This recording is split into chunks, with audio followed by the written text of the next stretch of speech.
नमस्कार, साहित्यिक अभिवादन। अहिले सम्पूर्ण विश्व नै एउटा महामारीबाट गुज्रिरहेको छ। विश्वभर नै कोरोना भाइरसको कारण मानिसहरू आफै बन्धक बनेका छन्। हिजोको दिनमा मानिसहरू अरूलाई थुन्ने र धम्क्याउने अनि अरूको लागि आफू सर्वश्रेष्ठ हुँ भन्ने गर्थे भने आज मानिस आफै डराएर एउटा कुनामा थन्किनु परेको अवस्था छ। समग्रमा भन्नुपर्दा मानिस आफूले बनाएको आफ्नै आफू निर्मित जेलभित्र आफै बसिरहेको छ अहिले आफ्नै सुरक्षाको लागि। यस्तो विषम परिस्थितिमा पनि मानिसहरूले आफ्नो सृजनालाई, संयमतालाई समाजको लागि, परिवारको लागि अनि समग्र विश्वको लागि, मानव कल्याणको लागि आफूलाई समर्पित गर्न सकियो भने पक्कै पनि केही हदसम्म सन्तुष्टि मिल्नेछ, सामाजिक दृष्टिकोण प्राप्त हुनेछ भन्ने आशा र भरोसा हामीले लिनुपर्दछ। यसै क्रममा आज म तपाईँहरूको साहित्यिक जगतको एउटा सामान्य साथी म राजन न्यौपाने तपाईँहरूको बिचमा एउटा साधारण कथा, तर त्यो कथावस्तु यस्तो रहेको छ जुन कथाले हाम्रो पौराणिक गतिविधिहरूलाई अनि पौराणिक रूपमा रहेका यथार्थताहरूलाई, मानवीय संवेगलाई र मानवीय भावनाहरूलाई उजागर गरेको छ। म एउटा त्यस्तो कथा वाचन गर्न गइरहेको छु। यो कथालाई लेख्नु भएको छ काठमाडौँ जोरपाटी निवासी दिल्लीराम गौतमले र मैले यो कथालाई केही सम्पादन पनि गरेको छु। मैले सम्पादन गरेको कथा मेरो आफ्नै आवाजमा यहाँहरू माझ म पेश गर्दैछु। वास्तवमै कथा र विषयवस्तु एउटा हुन सक्छ, समाज अर्कोतर्फ जान सक्छ, तैपनि हामीले हाम्रो धरातललाई बिर्सनु हुँदैन। हिजो हामीले टेकेको आफ्नो माटोलाई, हिजो हाम्रा संस्कार र संस्कृतिलाई आज पनि फलो गर्न सक्यौँ भने, त्यसलाई अगाडि लान सक्यौँ भने पक्कै पनि देश अथवा समाज, हामी र तपाईँ, हामी सबैको उन्नति हुन सक्छ, भलो हुन सक्छ, मानव र मानवीयताको कल्याण हुन सक्छ, विधिको शासन प्रयोग हुन सक्छ, परिवारभित्र पनि माया, स्नेह र सद्भावहरू अगाडि जान सक्दछन्। हामीले प्रत्यक्ष देख्न सक्दछौँ अहिले मानिस आफ्ना गल्तीहरूलाई छपक्क बिर्सन्छ अनि आफ्ना कर्तव्यहरूबाट टाढा हुन्छ, च्युत हुन्छ। त्यसपछि अरूप्रति औँला ठडाउन मान्छेलाई निकै नै सजिलो हुन्छ। यस्तो अवस्थामा हामी चाणक्य नीतिलाई सम्झन पुग्छौँ। यस्तो अवस्थामा हामी धार्मिक यथार्थताहरूको भित्र वैज्ञानिकता खोज्ने कोसिस गर्छौँ। हामीले सुनेका थियौँ पहिला परापूर्व कालमा पनि मानिसहरू र जीव जन्तु बीचमा बोलचाल हुन्थ्यो, कुराकानी हुन्थ्यो, अथवा प्राणीहरूका, जीव जन्तुहरूका कुरा बुझ्ने मानिस भेटिन्थे, विद्वानहरू भेटिन्थे भने मानिसको कुरालाई समाचार सम्प्रेषण गर्ने काम पनि तिनीहरूले गर्थे। बिस्तारै समय परिवर्तन भयो, भौतिकता अथवा भौतिकवादी विज्ञानले मानिसलाई डोराउँदै लग्यो। मानिसले समयलाई जित्न खोज्यो, तर सम्भव भएन। यही असम्भव हुँदाखेरि आज अनेकौं प्रकारका रोगहरू, अनेकौं प्रकारका समस्याहरू, अनेकौं प्रकारका महामारीहरू, विपत्तिहरूसँग मानिसले आफू सामना गर्नु परिरहेको छ। यसै परिस्थितिलाई मध्यनजर गर्दै यो कथा यहाँहरूको लागि म समर्पण गर्दछु। सम्पूर्ण साहित्यिक अनुरागीहरू र साहित्यिक मित्रहरूको लागि स्वीकार्नुहोस्, कथा तरङ्गित मनका भावहरू शीर्षकभित्र रहेको छ र यस कथालाई लेख्नु भएको छ दिल्लीराम गौतमले र म तपाईँहरूको साहित्यिक दुनियाँको साथी राजन न्यौपानेले यसलाई सम्पादित गर्दै वाचन पनि गरेको छु। कथा यसरी अगाडि बढ्छ। देशमा भएको लकडाउन र विश्वमा फैलिएको कोरोना भाइरसको महामारीले गर्दा आजभोलि मान्छेहरू घरभित्रै बन्दी जीवन बिताइरहेका छन्। जीवनकालभरि सबैलाई थुन्न, छेक्न, ठोक्न, कोच्न र जेलभित्र राख्न सक्ने मानिस आज आफै भुसुना भन्दा पनि अति सूक्ष्म जीवाणुदेखि तर्सिएर, डराएर, भयभीत भएर सो घोषित जेलभित्र बसिरहेको छ आफ्ना जीवन सुरक्षाको लागि। आज दिउँसोको खानापछि म टेलिभिजन हेरेर बसिरहेको थिएँ। मान्छे हराएका, मरेका, मारिएका, प्राकृतिक विपत्ति परेको, दैवी विपत्ति आइलागेको जस्ता कुराहरू समाचारमा आइरहेका थिए। रोजगारको लागि बाध्य भएर घर छाडेका, देखासेखीको होडबाजीमा सम्पत्ति आर्जन गरेर समृद्ध जीवन बाँच्ने आशा बोकेर विदेश पसेका मान्छेहरूका आफ्ना कथा व्यथाहरू समाचारमा हेडलाइन बनिरहेका थिए। समाचारका विभिन्न माध्यमहरूले मानिसका कथा व्यथाहरूलाई आफ्ना समाचार बिक्ने मसलाको रूपमा प्रयोग गरिएका थिए। कोरोनाको कारण रोजगार गुमाएका, सम्झौता अवधि सकिएका, त्यसै गरी बिरामी परेका, सम्बन्धित देशले श्रम सम्झौता सकिएर निकाला गरिएका नेपाली दाजुभाइ दिदीबहिनी स्वदेश फर्कन चाहन्थे भने अर्कोतर्फ विभिन्न बहानामा सहरमा बसेका व्यक्तिहरू गाउँ फर्कन लालायत देखिन्थे। हिजो गाउँको पानी, गाउँको माटो र गाउँको हावा नपचेका ती गाउँवासीहरू आफूलाई सहरवासी भन्न रुचाउँथे, सहरमा बस्न रुचाउँथे। तर अहिले बिस्तारै उनीहरू गाउँ सम्झन थालेका छन्। जब आपद पर्यो, विपद आइलाग्यो, महामारीले छोयो, संसार परिवर्तन भयो, त्यति बेला आफ्नो जन्मथलोतर्फ अथवा आफ्नो भूमितर्फ फर्कनेहरूको घुइँचो देखिन्थ्यो सडकहरूमा। कोही सरकारलाई गाली गर्दै थिए, कोही रुँदै थिए, कराउँदै थिए। जतासुकै दुर्घटना, दुर्व्यवहार, अप्राकृतिक व्यवहार। टिभीमा समाचार सुन्दा सुन्दै म टोलाउन पुगेछु। घरमा श्रीमती, लालाबाला, वृद्ध बा आमा छाडेर डोकाभरि सपना बोकेर विदेश हनिएकाहरू कोही साससहित आउँछन्, कोही लास भएर बाकसमा आउँछन्। यो हाम्रो नेपालको यथार्थता हो। कोही रितिएर आउँछन्, कोही अपाङ्ग भएर देश फर्कन्छन्। परिवारका सपना चकनाचुर बनाउँछन्। गाउँघरमा खेतबारी बाँझै छ, बाबु बाजेले जोडिदिएको जग्गा जमिन त्यत्तिकै खेर गएको छ। सुखको कल्पनामा धेरैको बिचल्नी भएको छ। जन्मभूमि, जन्मदाता र माटोको माया गर्ने भन्दा पनि आधुनिकतामा बिटुलिएर भौतिक सम्पन्नतामा रमाउने मानवीय स्वभाव र हाम्रो देशको परम्पराले गर्दा कृषि प्रधान देश आज तरकारी अरूको देशबाट किनेर खानुपर्ने अवस्थामा पुगेको छ।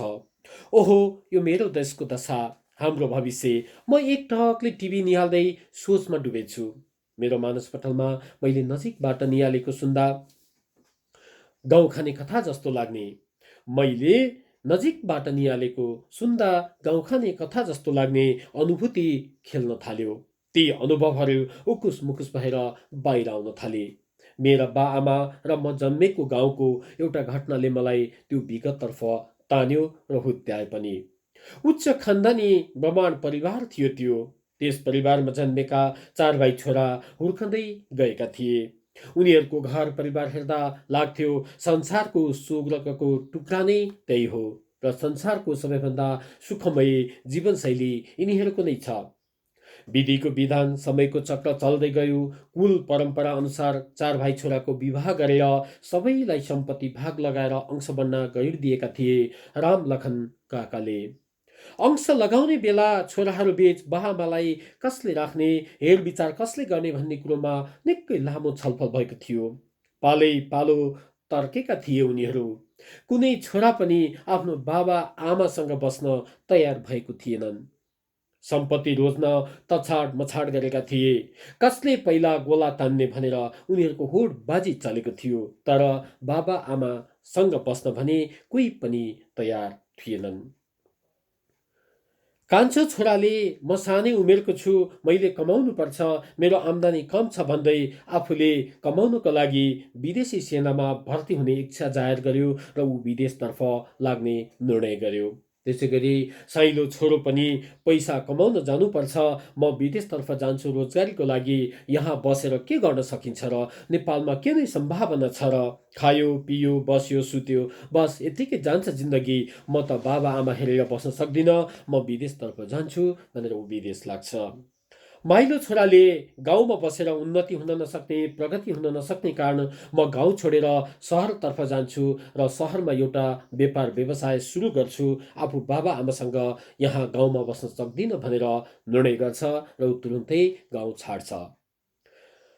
वास्तवमा यसरी 3 भाइ छोराले गाउँ छोडेर अथवा बाबा आमाको साथ छोडेर हिँडिसकेपछि बिचरा उमेरले 50 कटिसकेको जेठा छोराले नै आमा बाबुलाई हेर्नुपर्ने हुन्छ। यो उसको दायित्वभित्र पर्छ। दुःख सुख बनीबुतो घाँस दाउरा गर्दै वृद्ध बाबा आमालाई सँगै जीवन चलाउँछन् उनीहरूले। विदेश गएका सहरमा व्यापार गर्ने छोराहरू प्राय घरमा फर्कँदैनन्। आइहाले भने पनि धनको अभाव देखाउँछन्।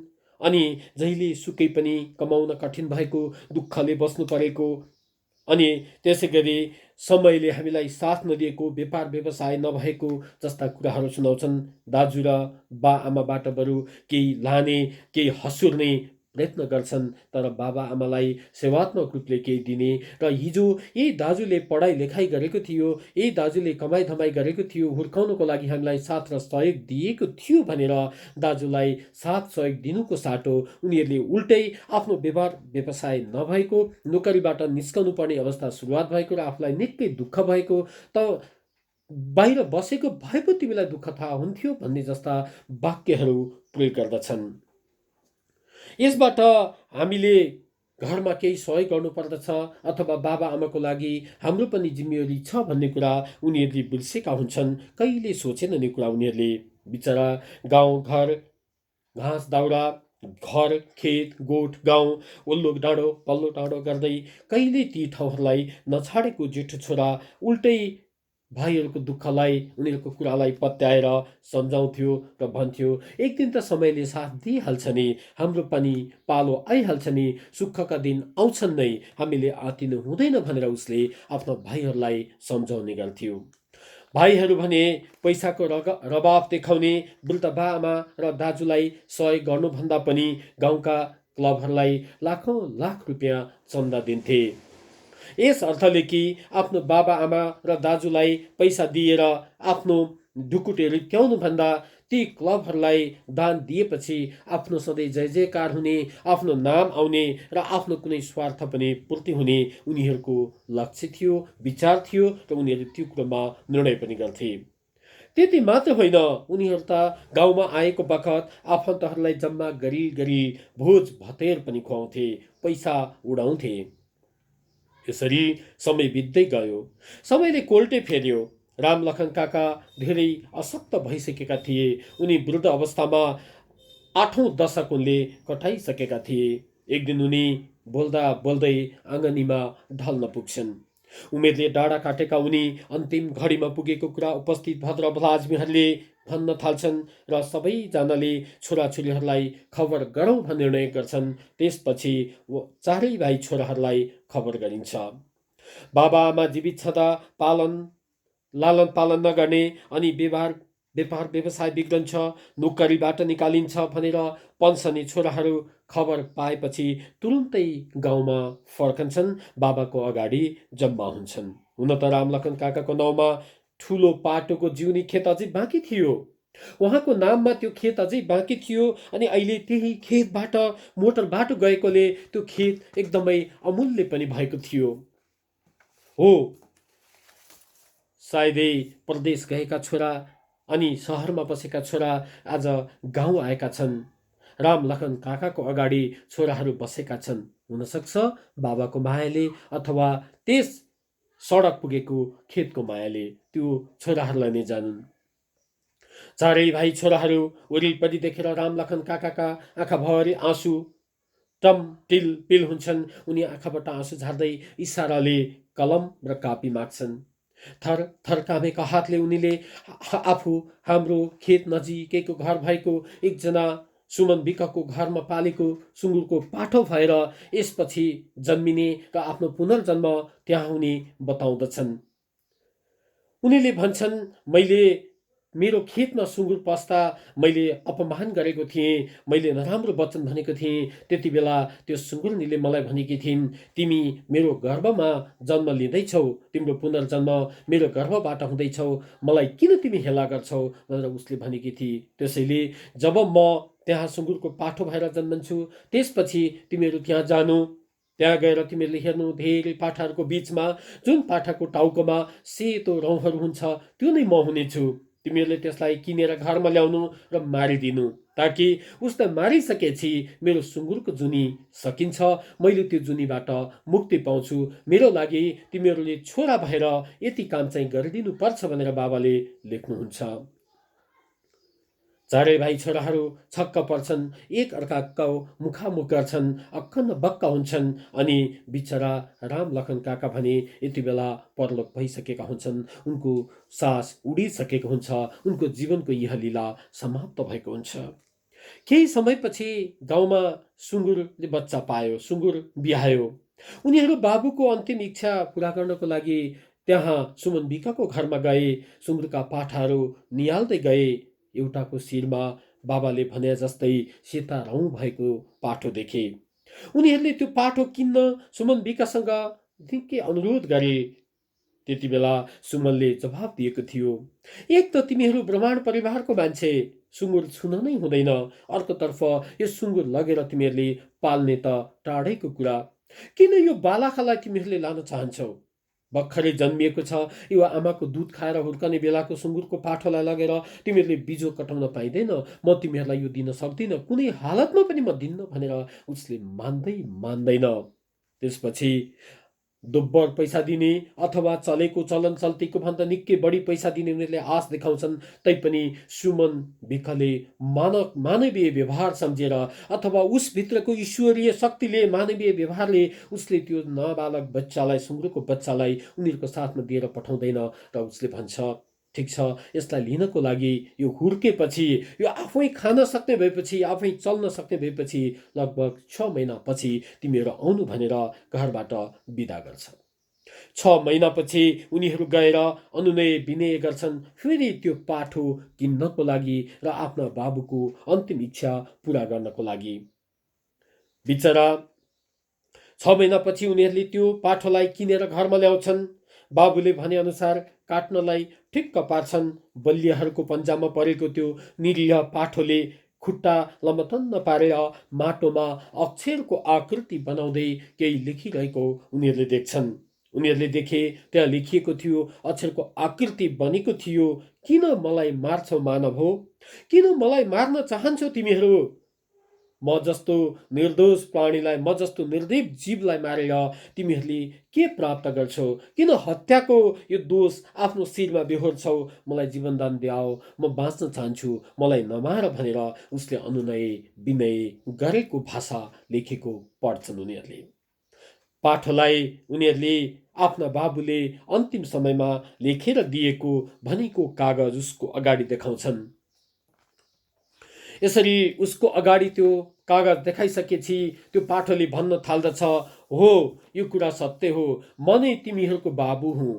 त्यति बेला म मनुष्य थिएँ, मेरो चोला मनुष्य चोला थियो। आफूलाई म निकै सर्वश्रेष्ठ मान्थे। संसारमा म जति बुद्धिमान, म जति विवेकशील र मभन्दा ठुलो कोही पनि छैन जस्तो लाग्थ्यो मलाई। आफू बाहेक अरू जीव र अरू प्राणीहरूलाई म तुच्छ सम्झन्थे। म कसैको अस्तित्वलाई स्वीकार्दैनथे। तर अहिले म सुँगुर भएर जन्मेको छु। मलाई अहिले थाहा भएको छ जीवको अस्तित्व, प्राणीको अस्तित्व। मलाई वर्तमान, भूत, भविष्यको कुनै चिन्ता छैन त्यो मानिसलाई जस्तो। म स्वतन्त्र छु। मलाई कहीँ कसैको डर छैन, चिन्ता छैन, अनि कुनै पनि लोभ, पाप, घृणा केही पनि छैन मसँग। त्यसैले म यो जुनीमा खुसी भएको छु। मलाई यो सुँगुरको जुनी पनि निकै नै आनन्ददायक भएको छ। मलाई मुक्ति चाहिँदैन। यही जन्ममा म रमाएको छु। मेरो समुदायमा म एकदमै खुसी छु भनेर पाठोले उत्तर दिन्छ। यी सबै कुरा सुनिसकेपछि पाठोलाई सुमन बिककै घरमा उसकै आमासँग छाड्ने निर्णय गर्छन् दाजुभाइले, र साँच्चै नै सुमन बिकको घरमा आफूले किनेर ल्याएको पाठो फुर्ता लाग्दछन्। त्यसलाई हुर्काउन, पाल्न र सुखशैलले राख्नको लागि सम्पूर्ण खर्च आलो पालो गरेर तिनै परदेशिएका दाजुभाइ र सहरमा व्यापार गर्ने छोराले हामी जिम्मा लिन्छौँ भन्दै पालै पालो सो खर्च बेहोर्ने निर्णय गर्छन्।